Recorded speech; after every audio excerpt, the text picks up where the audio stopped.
Hi everyone and welcome. Today we are turning our attention towards section A, or the reading and creating area of study, and we are going to be looking at what makes the difference between a good essay and a great essay.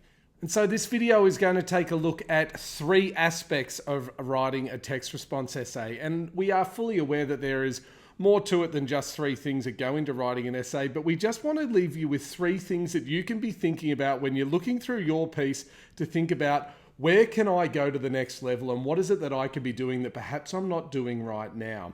Those three things come down to being the way in which you answer the question, the knowledge of the text that you have, and then the way in which you express yourself and how you write. And so we're going to talk about the differences between a good piece and a great piece when it comes to all three of those things.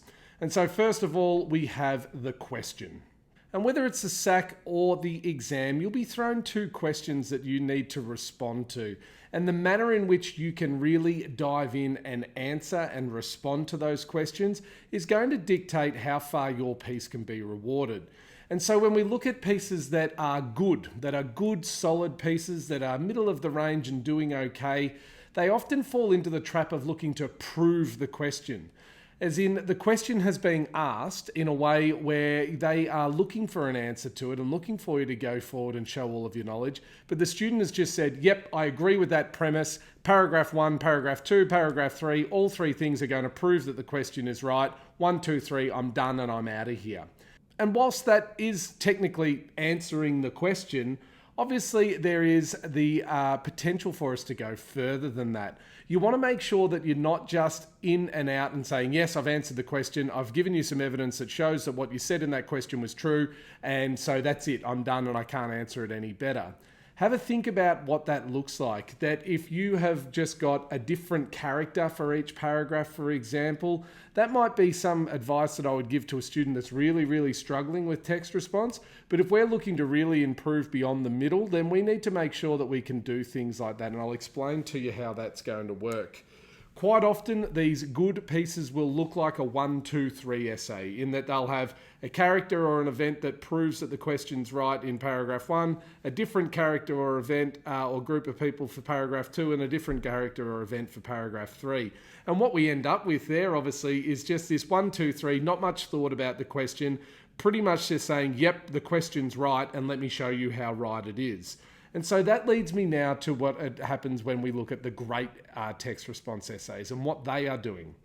And so the first thing, of course, is that we're not looking to just mirror back to the question everything that it said. We can challenge the question. We can use the question as a springboard towards going towards other ideas and looking at all of the implications of what that question is asking. And this is something that you can get in the habit of by making sure that you write as many practice pieces as possible. I will say that you do need to make sure that you don't use the question as a springboard to the point where you acknowledge it at the start but then go off way off in another direction. Of course, that's not what we want. We don't want you getting 2/3 of the way through your essay and realizing that you're not actually answering the original topic at all. You need to make sure that you're sticking to it, but you need to make sure that you are allowing yourself to go further and beyond the question and to look at how that happened. And so the great essays are the ones that are going to make sure that throughout they are always coming back to answering the question, but they're going to resolve the topic in a way where they are going to write with a real clear sense of resolution by the end of the essay, in that they have taken the question and rather just looking at it with a agree or disagree, a yes or a no, or this is true or it's not true, they've worked within it. They've looked at all the elements that exist within the question. Perhaps this involves challenging a part of the question and really thinking about what the question's asking. And they've come to a unique interpretation and to a sense of resolution that when we look at all of it, after all, this is clearly what I want to say in response to that question. And so a lot of the time it goes beyond rather just saying, yes, that question is true, or no, that question isn't true. It's looking at that space that exists in between. And so you'll notice that a lot of essay questions on the exam are written where they say things like, to what extent do you agree? And those types of things. And so it's good practice for you to be looking at the different types of questions and thinking about the way in which you can answer them all in different ways, but making sure that by the time you finish writing your essay, not only have you answered the question, but you've given a really clear response to that question that has looked at a wide variety of things and not just been encased in saying, yes, I want to prove that the question is right. Essentially, what we're after here is that we want all of our body paragraphs to be saying something slightly different, but coming together to lead towards one strong sense of resolution in what they are saying overall with the essay. And of course, we need that to be, in its entirety, a response to what the question was originally asking. So essentially, if you can look at what you've written across your paragraphs and throughout your entire essay, and you can say that all of your response has been inspired by the question and that you haven't gone off track and started looking at other things, but you've rather come to a really complete sense of resolution and given different ideas that have all led to that sense of resolution, then you can be pretty happy that you're on the right track. And so the second element of the differences between good and great text response pieces comes down to your knowledge of the text. And as I say that, you might be thinking, okay, I just have to read the text a bunch of times, or I need to know more quotes than the person next to me. And text knowledge is not that simple. It doesn't just come down to he or she who knows the most quotes or has read the book or watched the film the most times. It comes down to the depth of knowledge that you have, not just the amount of knowledge that you have. And so when we look at the good pieces, they are going to have a knowledge of characters and events. If they are getting to that good range, that middle range of the expected qualities when it comes to the exam, or those, pieces that are passing the SACs and doing okay, then they are showing a knowledge of the text. They can talk about characters, they can talk about events within the novel or the play or the film or whatever it might be, or within the poetry or whatever text it might be that you're studying. And they can get to different parts of the text and talk about different characters or people or things that exist within them and show a familiarity with the text. And whilst that is all well and good, there is, of course, the capacity to be able to go further. So what exists outside of just knowing quotes, characters, events, things that happen in the play or the film or the book of poetry that you're reading? What is it that you can show that shows that deeper understanding? Essentially, it comes down to being able to understand the values of the text, the ideas of the text, the big ideas, the messages, the values, whatever term it is that you and your school use. You need to be able to show that you have an understanding that the author, the playwright, the poet, the filmmaker, the director, whoever it was, they had a point to make, they had a message to convey through their film, and that you've understood through your interpretation the comment that they were making about society, about life, about the way that we organize our lives, about the way that we are, about the way that we live and emotions that we have, and so on. You need to be able to show that you've understood that deeper meaning to the text. Of course, that doesn't mean that we just throw out characters and events. It means that we use those as a vehicle through which we can show our understanding of what the creator of the text was really saying. And so you need to make sure that you're well versed in all of the ideas that exist within this text. And this means more than just saying to your teacher, okay, tell me what the big ideas are. Or just looking at a study guide and seeing that they've written 4 really good pieces that have 4 headings and saying, right, they are the 4 ideas that my text is about. It means that you need to develop an interpretation. You need to think about the context of where the piece was written, when it was written, and what that author or that director or that filmmaker might have been saying through this piece. And always having that attitude and putting your personal interpretation together with certain things that your teacher may have told you, certain things you may have got from online videos like this one, or study guides, or whatever it might be, and making sure that every time you're writing that essay that you're really engaging in a discussion of the values of the text that you were studying. The ideas, the values, the messages, the idea of why this author or playwright or whoever it might have been has written their text, and the messages that came along with it. Your ability to discuss those and the depth to which you can discuss those is going to determine how well you can show your knowledge of the text beyond just the basic themes and characters and events that happen within the text.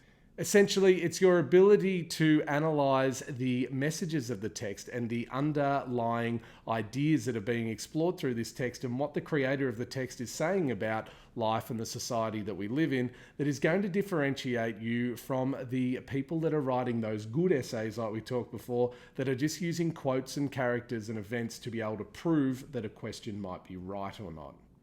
And so the other side of that as well, other than just being able to talk about what the author or director or whoever it might be saying through your text, is being able to take that step back and analyze how that is being said.